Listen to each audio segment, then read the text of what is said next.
Cover करेंगे आज thermodynamics को। और थर्मोडायनेमिक्स को हम कवर करेंगे बहुत ही कम टाइम में, क्योंकि हम थोड़ा इसको रिवाइज करने के मूड में हैं। तो इसको रिवाइज करेंगे तो आपको थोड़ा कम टाइम इसको स्पेंड करना है, बस पॉइंट पॉइंट वाली चीज़ें आपको थोड़ा सा ध्यान देना है। जैसे थर्मोडायनेमिक्स में, तो थर्मोडायनेमिक्स मतलब जानते हैं फ्लो ऑफ हीट, जिसके बारे में हम डिस्कशन करेंगे। पूरे चैप्टर में केवल यही डिस्कशन होता है। इसमें कई कई वर्ड आते हैं जिसमें आप एंथैल्पी पढ़ते हैं, एंट्रोपी पढ़ते हैं, और फाइनली पता चलता है एंथैल्पी और एंट्रोपी तो बस एक क्या कहने का मीडियम था कि थोड़ा सा इस चैप्टर को इंक्रीज किया जाए। फाइनली जाके गिब्स एनर्जी पे चैप्टर एंड हो जाता है। तो पॉइंट अभी आप आगे समझेंगे थोड़े से। तो पॉइंट स्टार्ट कहाँ से होता है? दो प्रोसेस लिए जाते हैं। एक प्रोसेस हमारी लिए होता है स्पॉन्टेनियस और एक होता है नॉन स्पॉन्टेनियस।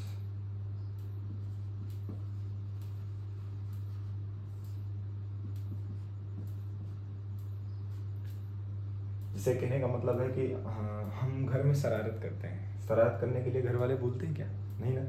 तो हम शरारत खुद करते हैं, मतलब वो प्रोसेस गलतियाँ, जैसे गलतियाँ होती हैं, वो गलतियाँ हमसे हो जाती हैं। हम करना नहीं चाहते लेकिन गलतियाँ हमसे हो जा रही हैं, तो वो कैसा प्रोसेस है? स्पॉन्टेनियस प्रोसेस है। और नॉन स्पॉन्टेनियस प्रोसेस क्या है? कि हमसे कोई अच्छा काम होता नहीं है, करवाया जाता है। तो कहने का मतलब क्या है कि जिस वर्क को करने के लिए बाहर से एनर्जी की रिक्वायरमेंट हो, that is the non spontaneous process. और स्पॉन्टेनियस प्रोसेस क्या है? जिस वर्क को करने के लिए आपको एनर्जी की रिक्वायरमेंट ही नहीं है, वो प्रोसेस खुद ही होने लग जाते हैं। मतलब उनका नेचर ही होता है, प्रोसेस देमसेल्व्स मतलब खुद ही स्टार्ट हो जाते हैं। तो ऐसे प्रोसेसेस को आप क्या बोलते हैं? Spontaneous process. तो प्रोसेस में पहले स्टार्टिंग में आपको दो चीज़ें बताई जाती है, spontaneous process, non spontaneous process. इसकी स्पेसिफिक पॉइंट ये होते हैं कि स्पॉन्टेनियस प्रोसेस जो होते हैं एक सर्टेन कंडीशन में होते हैं, और नॉन स्पॉन्टेनियस प्रोसेस को सर्टेन कंडीशन की कोई रिक्वायरमेंट नहीं है। ये प्रोसेस को बस एनर्जी चाहिए या बाहर का कोई ऑर्डर चाहिए, ऑर्डर मिलते ही ये प्रोसेस स्टार्ट हो जाता है। वो एनर्जी के थ्रू हो, हीट के थ्रू हो, किसी के थ्रू भी हो। लेकिन स्पॉन्टेनियस प्रोसेस में ये खुद से होते हैं, बाय इटसेल्फ ऑकर होते हैं। इनको किसी भी टाइप के एनर्जी की रिक्वायरमेंट नहीं है, किसी भी टाइप की हीट की रिक्वायरमेंट नहीं है, ये खुद ही प्रोसेस स्टार्ट हो जाते हैं। बट ये किस में होगा? एक सर्टेन कंडीशन में होगा। और ये किस में होगा? ये आपका सर्टेन कंडीशन रिक्वायरमेंट नहीं है, no requirement of certain condition. तो ये पॉइंट क्लियर हो गए कि स्पॉन्टेनियस और नॉन स्पॉन्टेनियस प्रोसेस कैसा है। एग्जांपल के लिए अगर हम आप एक कप ऑफ टी ले लें, तो कप ऑफ टी में हम देखते हैं कि अगर ये हीट हॉट टी है तो इसमें से अपने आप हीट क्या होने लगती है? ट्रांसफर होने लगती है। हम नहीं चाहते कि इसमें से हीट ट्रांसफर हो, तो चाहते हैं ना कि चाय हमारी हॉट रहे, हीट इसमें कंटिन्यूस रहे, जिससे हम इसको यूज़ करें तो थोड़ा टेस्ट आए, है ना। तो ऐसा तो हम चाहते हैं, लेकिन ये प्रोसेस खुद ही होने लगता है, इसकी हीट खुद ही फ्लो होने लग जाती है। तो पहला पॉइंट आ गया स्पॉन्टेनियस। तो कैसा प्रोसेस है? अगर हीट फ्लो हो रही है तो अपने आप फ्लो हो रही है, तो इस प्रोसेस को क्या बोलेंगे हम? Spontaneous process.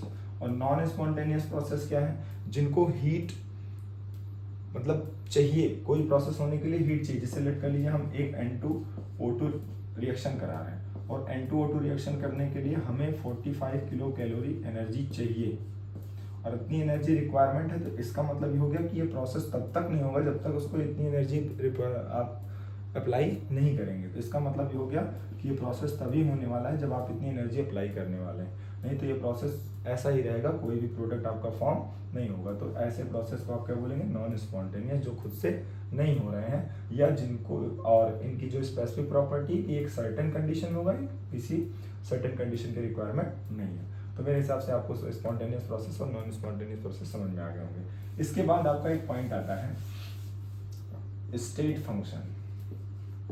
स्टेट फंक्शन यहीं से समझते चलेंगे, क्योंकि अभी 3 वैल्यूज आएंगी, उनको अगर हम डिस्कस करेंगे तो उसी में चैप्टर आपका डिस्कसिव बन जाता है।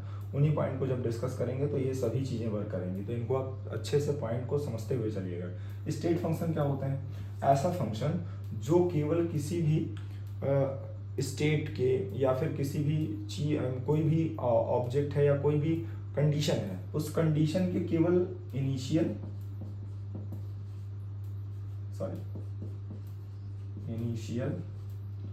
और फाइनल स्टेट, एक इनिशियल स्टेट आपकी और एक फाइनल स्टेट, दो चीजों पे डिपेंड करता है। ऐसी कंडीशन को आप क्या बोलते हैं? State function. ऐसे फंक्शन को आप क्या बोलेंगे? State function. ऐसा function, that function which only depend on the initial and final state, not on the path of the function. मतलब किसी भी फंक्शन के पथ पे डिपेंड नहीं करेगा, कैसे हुआ कैसे नहीं हुआ, ये सब हम लोगों का काम होता है, बहुत ज़्यादा जानकारी लेनी होती है। बट स्टेट फंक्शन कैसा वर्क है, उसको देखना कि कैसे कोई चीज़ इनिशियल से फाइनल गई, कैसे फाइनल से इनिशियल आई, बस उसको एक स्टेट फंक्शन में ऐसे ही डिफाइन करेंगे। तो ये इसके लिए हम क्या ले लेते हैं? एक वर्ड ले लेते हैं डेल्टा। डेल्टा का मतलब क्या हो जाता है? चेंज। और चेंज का मतलब है, जैसे लेट कर लीजिए कि एक टेम्परेचर 35 डिग्री सेल्सियस है और फिर वो इंक्रीज होकर कितना हो जाता है? 45 डिग्री सेल्सियस। तो अब आप क्या करेंगे? चेंज इन टेम्परेचर फाइंड करेंगे। तो टेम्परेचर में चेंज फाइंड करेंगे तो क्या हो जाएगा? T final minus T initial. तो चेंज जो टेम्परेचर में आया वो क्या है? 45 माइनस 35। तो ये क्या हो गया? आपका सिस्टम क्या हो गया? क्या हो गया? 10 डिग्री सेल्सियस। तो टेम्परेचर में जो चेंज आया वो कितना आया? 10 डिग्री सेल्सियस आया। और टेम्परेचर पहले 35 था, अब 45 हो गया। इसका मतलब टेम्परेचर क्या हो गया?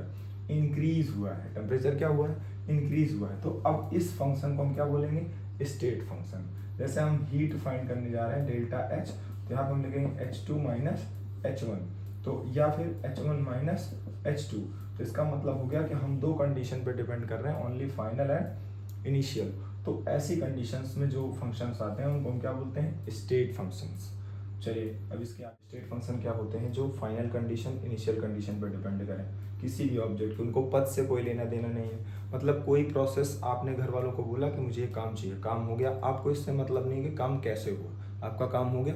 जैसे आप काम दे के गए थे, वो फाइनल से इनिशियल में चेंज हो गया, सॉरी इनिशियल से फाइनल में चेंज हो गया, तो इसका मतलब आपका वर्क प्रोसेस डन हो गया।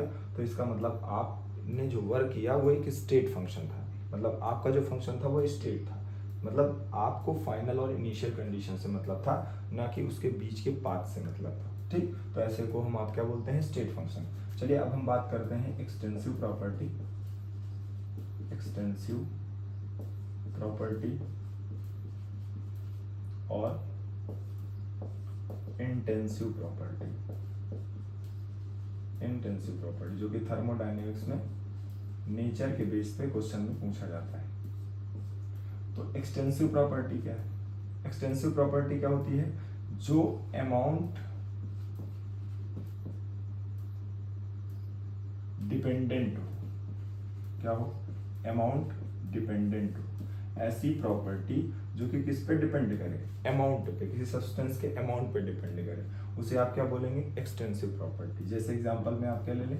मास ले लें, आप क्या ले लें? वॉल्यूम ले लें, है ना, आप क्या ले लें? एनर्जी ले लें। तो ये चीजें अमाउंट पे डिपेंड करती हैं। तो इन सब चीजों को अगर आप ले रहे हैं तो ये आपकी कैसी प्रॉपर्टीज हो जाएगी? Extensive property. तो अगर कोई भी प्रॉपर्टी है जो मास पे डिपेंड करती है, वॉल्यूम पे डिपेंड करती है, एनर्जी पे डिपेंड करती है, या कोई भी आपका मास है, वॉल्यूम है, एनर्जी है, जो कि अमाउंट पे डिपेंड कर रहा है, तो इट मीन्स वो कैसी प्रॉपर्टी में आएगा? एक्सटेंसिव प्रॉपर्टी में आएगा। नेक्स्ट प्रॉपर्टी क्या होती है आपकी? Intensive property. इसे आप एक वर्ड में बोल सकते हैं क्या? Independent of amount. जो कि अमाउंट से क्या है? फ्री, इसको अमाउंट की रिक्वायरमेंट नहीं है। जैसे आप एक ले लें रिफ्रैक्शन ऑफ लाइट। क्या ले लें? Refraction of light. आप लाइट का रिफ्रैक्शन करवाते हैं? लाइट के रिफ्रैक्शन करवाने में क्या आपको अमाउंट ऑफ लाइट देखना पड़ता है? नहीं, आपको लाइट लेके आना है, लाइट की रे लेके आना है। अब वो कितनी लाइट है इससे मतलब नहीं है, आपका रिफ्लेक्शन शो होगा। आपकी लाइट एक मीडियम से दूसरे मीडियम में जाएगी, अपने पाथ से डिफ्लेक्ट हो जाएगी, अपने पाथ से डायरेक्शन को चेंज कर लेगी, आप बोलेंगे ये हो गया हमारा रिफ्लेक्शन ऑफ लाइट। तो यहाँ पे आपकी प्रॉपर्टी जो है उस पर नहीं डिपेंड कर रही है, किस पे? जो आपका अमाउंट हो, ठीक ना। तो ऐसी एनर्जी इंक्रीज हो रही है तो सिस्टम उसको क्या करना चाहता है? फ्लो करना चाहता है, बाहर करना चाहता है, और बाहर करने के लिए वो बाहर करके होगा क्या, रिलैक्समेंट होगा। जैसे लेट कर लीजिए हम एक कार्बन और ऑक्सीजन को ले लें, तो कार्बन डाइऑक्साइड जब बनता है तो आपका 94 किलो कैलोरी एनर्जी क्या होती है, बाहर होती है। इस सिस्टम को जब रिएक्शन हो रहा था तो ये कैसा प्रोसेस है, ये एक प्रोसेस है स्पॉन्टेनियस। कैसा प्रोसेस है, स्पॉन्टेनियस। क्यों, क्योंकि इसको किसी भी टाइप की एनर्जी की रिक्वायरमेंट नहीं है। कार्बन और ऑक्सीजन मिलके खुद ही क्या बना ले रहे हैं, कार्बन डाइऑक्साइड, और एनर्जी क्या कर रहे हैं, रिलीज कर रहे हैं। तो ऐसी कंडीशन ये हुई कि कार्बन और ऑक्सीजन में एनर्जी थी और वो एनर्जी को क्या करना चाहते थे, रिलीज करना चाहते थे, और कार्बन एनर्जी को रिलीज करके क्या हो गया, अब रिलैक्स पोजीशन में आ गया। तो वो कब तक एनर्जी रिलीज करता, जब तक कि वो रिलैक्स पोजीशन में ना आता। तो सेम वही टाइप को थोड़ा सा एंथैल्पी उसी चीज से टच करती है अगर हम समझना चाहें।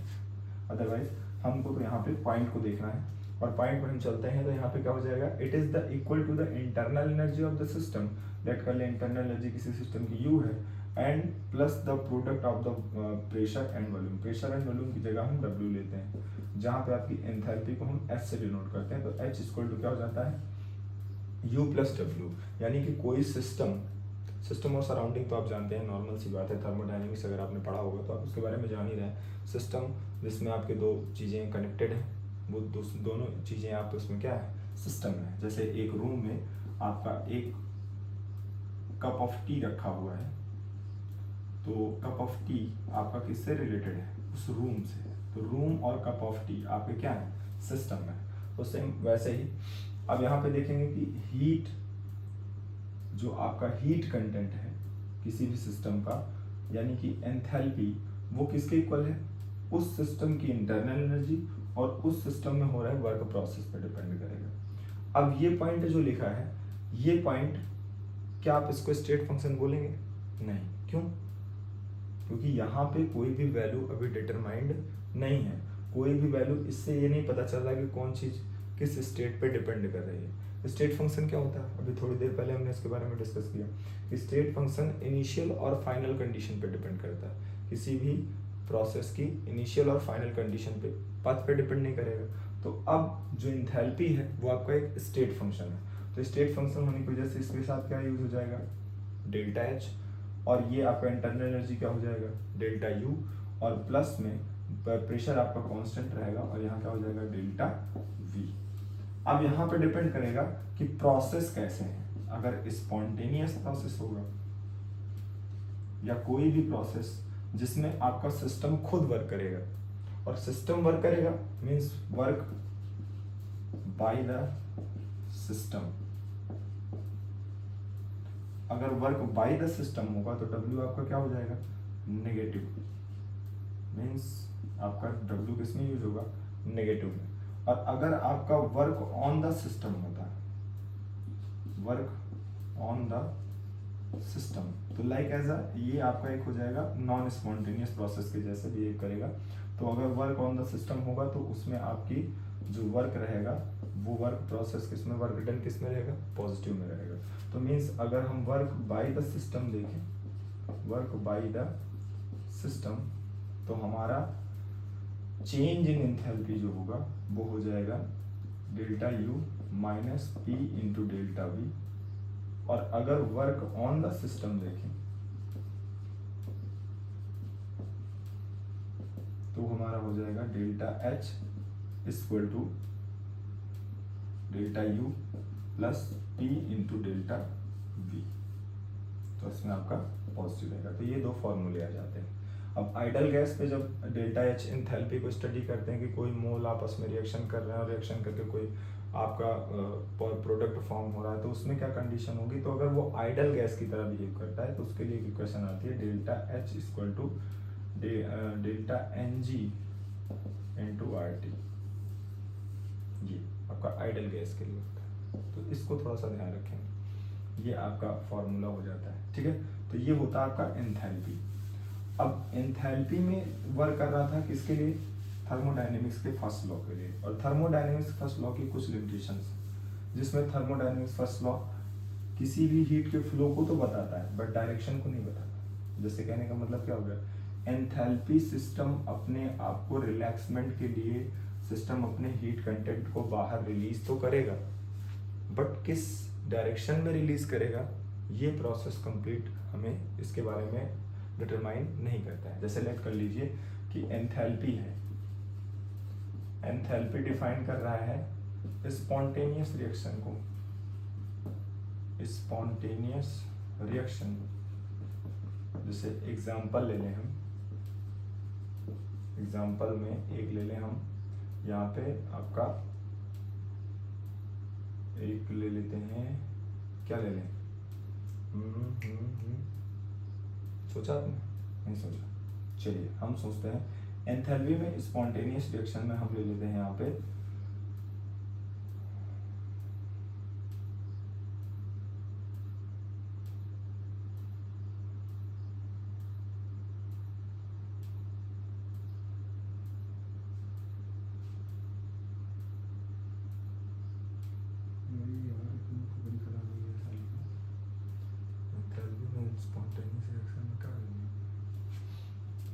अब इसके एग्जांपल में अगर हम ले लें एक एक्सोथर्मिक रिएक्शन, एक्सोथर्मिक रिएक्शन, जैसा कि हमने थोड़ी देर पहले डिस्कशन किया था कि कार्बन और ऑक्सीजन जब रिएक्शन करेंगे तो क्या बनेगा? कार्बन डाई ऑक्साइड, और साथ में क्या होगा? 94 कैलोरी ऊर्जा आपकी, एनर्जी आपकी बाहर हो जाती है। ठीक है, तो अब ये दोनों रिएक्शन किए, ये प्रोसेस खुद से हुआ, इसमें एनर्जी क्या हुई? बाहर हुई। तो इसमें आपका जो हीट कंटेंट हुआ वो किस में हो गया? निगेटिव हो गया। किसके लिए? स्पॉन्टेनियस प्रोसेस के लिए। अगर आप सोचें कि क्या सारे प्रोसेस स्पॉन्टेनियस होते हैं जिनको एंथैल्पी डिफाइन कर सकती, क्या एनर्जी हाई टू लो ही फ्लो होगी? क्योंकि इस समय इन दोनों के पास एनर्जी ज़्यादा थी, इन्होंने अपनी एनर्जी को कम करने के लिए, रिलैक्समेंट के लिए एनर्जी निकाल दी और अब स्टेबल पोजीशन में आ गए। एनर्जी ज़्यादा होती है तो कोई भी मॉलिक्यूल या कोई भी एटम आपका किस में नहीं रहता? स्टेबल पोजीशन में नहीं रहता। तो स्टेबिलिटी के लिए इसने अपनी एनर्जी रिलीज कर दी, तो इसकी एंथैल्पी क्या हो गई? डिक्रीज हो गई। और किस प्रोसेस से ऐसा हुआ? स्पॉन्टेनियस प्रोसेस से हुआ। इसका मतलब ये हो गया कि स्पॉन्टेनियस प्रोसेस में ऑलवेज एनर्जी रिलीज होती है, एनर्जी बाहर जाएगी, वर्क बाय द सिस्टम होगा, और इसमें आपकी एनर्जी क्या हो जाएगी? नेगेटिव हो जाएगी। बट क्या ऐसे स्पॉन्टेनियस प्रोसेस हैं जहाँ पे कोई भी आपकी एनर्जी एब्जॉर्ब हो रही? हाँ, जैसे पॉन्ड में कोई वाटर धीरे धीरे वो क्या हो जाता है? वेपराइज हो जाता है। क्या हम उसे वेपराइज करने जाते हैं? नहीं। तो यहाँ पे हीट को क्या किया गया? एब्जॉर्ब किया गया। क्या किया गया? एब्जॉर्ब किया गया। और वो भी कैसा प्रोसेस था? स्पॉन्टेनियस प्रोसेस था। इस पॉन्ड में खुद ही हीट एब्जॉर्ब हुई, और एब्जॉर्ब होने के बाद यहाँ से वेपर क्या हो गई? बाहर हो गई, और धीरे धीरे वाटर लेवल इसका क्या हो गया? कम हो गया। तो इसका मतलब क्या हुआ कि हीट या एंथैल्पी को स्पॉन्टेनियस रिएक्शन से ही नहीं डिफाइन कर सकते। आपका स्पॉन्टेनियस रिएक्शन एक्सोथर्मिक में ही नहीं होता, आपका स्पॉन्टेनियस रिएक्शन एक्सोथर्मिक के साथ साथ एंडोथर्मिक में भी होता है। तो जैसे ही आपके एंडोथर्मिक रिएक्शन की स्टडी होने लग जाती है, सेकंड लॉ आ जाता है। एंडोथर्मिक रिएक्शन में काफी ऐसे प्रोसेस हैं जो स्पॉन्टेनियस हो रहे हैं। अब वो स्पॉन्टेनियस प्रोसेस इस एंथैल्पी के थ्योरम से आउट ऑफ एरिया हो जाते हैं, जिसको एंथैल्पी डिफाइन नहीं कर पाती है। फिर सेकंड लॉ आता है जो कि डिफाइन करता है कि देखिए हमसे ये छोटी छोटी भूल हो गई थी, हम ये गलतियां कर बैठे थे, अब हम ये चीज़ें बता रहे हैं कि अब हीट की एक डायरेक्शन होगी, अब हीट एक उसमें फ्लो होगी। अब इसके बाद ये डिफाइन करते हैं जिसमें आपका आता है एंट्रोपी।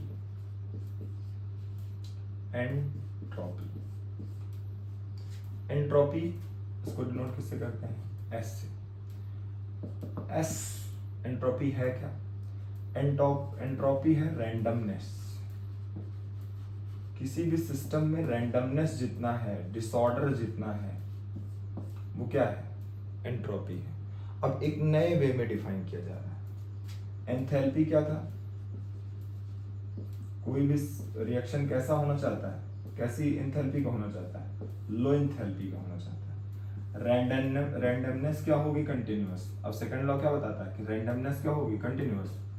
इंक्रीज होती जाएगी, एंथैल्पी क्या होती जाएगी, डिक्रीज होती जाएगी सिस्टम की, एंट्रोपी क्या होती जाएगी किसी सिस्टम की, बढ़ती जाएगी। क्यों? क्योंकि इसमें क्या है, रैंडमनेस है।